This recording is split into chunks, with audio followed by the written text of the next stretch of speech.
आरव एक छोटे से गांव में रहता था। वह बाकी बच्चों जैसा नहीं था। जहाँ दूसरे बच्चे खेलते थे, वहीं आरव हर शाम पुराने पीपल के पेड़ के नीचे बैठकर टूटी घड़ियों को ठीक करता रहता था। गांव वाले उसे अजीब समझते थे। एक दिन गांव में एक बूढ़ा आदमी आया। उसके हाथ में चमकती हुई सुनहरी घड़ी थी। उसने आरव से कहा, अगर तुम यह घड़ी ठीक कर दोगे तो तुम्हारी जिंदगी बदल जाएगी। आरव ने घड़ी खोली तो अंदर कोई मशीन नहीं थी।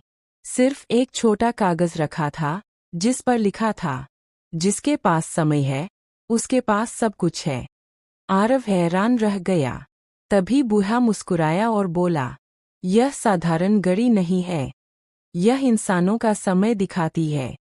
बूढ़े ने घड़ी आरव को दे दी और गायब हो गया। अगले दिन आरव ने देखा कि जब भी वह किसी इंसान के पास जाता, घड़ी की सुइयां अलग अलग चलतीं। किसी के पास बहुत कम समय बचा था, किसी के पास बहुत ज़्यादा।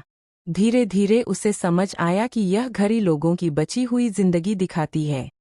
एक दिन उसने देखा कि गांव का सबसे अमीर आदमी सेठ धनराज सिर्फ कुछ दिनों का मेहमान था। लेकिन सेठ को अपने पैसों का इतना घमंड था कि वह गरीबों की मदद नहीं करता था। आरव उसके पास गया और बोला, सेठ जी, जिंदगी बहुत छोटी है, कुछ अच्छा कर लीजिए। सेठ हंस पड़ा, मेरे पास इतना पैसा है कि मैं समय भी खरीद सकता हूँ। उस रात अचानक सेठ की तबीयत बिगड़ गई। पूरे गांव में डर फैल गया। तब पहली बार सेठ को एहसास हुआ कि पैसा सब कुछ नहीं खरीद सकता। दूसरी तरफ गांव की एक गरीब बूढ़ी औरत थी, दादी गंगा। उसके पास खाने को भी मुश्किल से मिलता था, लेकिन वह हमेशा दूसरों की मदद करती रहती थी। घड़ी में उसका समय बढ़ता ही जा रहा था। आरव समझ गया, अच्छे काम इंसान की जिंदगी को लंबा बना देते हैं। अब आरव ने फैसला किया कि वह लोगों को समय की कीमत समझाएगा। वह हर घर जाकर कहता, पैसा खत्म होकर वापस आ सकता है, लेकिन समय कभी वापस नहीं आता। धीरे धीरे पूरा गांव बदलने लगा। लोग झगड़े छोड़कर एक दूसरे की मदद करने लगे। सेठ धनराज ने अपना आधा धन गरीबों में बांट दिया।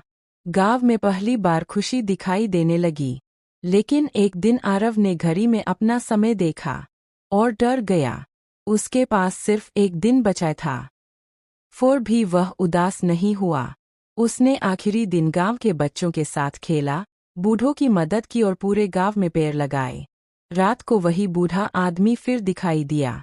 उसने मुस्कुराकर पूछा, डर नहीं लगा? आरव बोला, अगर मेरा समय किसी की जिंदगी बदलने में गया तो यही सबसे बड़ी जीत है। तभी घड़ी अचानक चमकने लगी। उसकी सुइयां तेजी से घूमी और रुक गईं। अब उसमें आरव का समय पहले से भी ज्यादा दिख रहा था। बूढ़ा मुस्कुराया और बोला, समय कभी खरीदा नहीं जाता, अच्छे कामों से कमाया जाता है। उस दिन के बाद से गांव के लोग आरव को समय बेचने वाला लड़का नहीं, समय की कीमत समझाने वाला इंसान कहने लगे।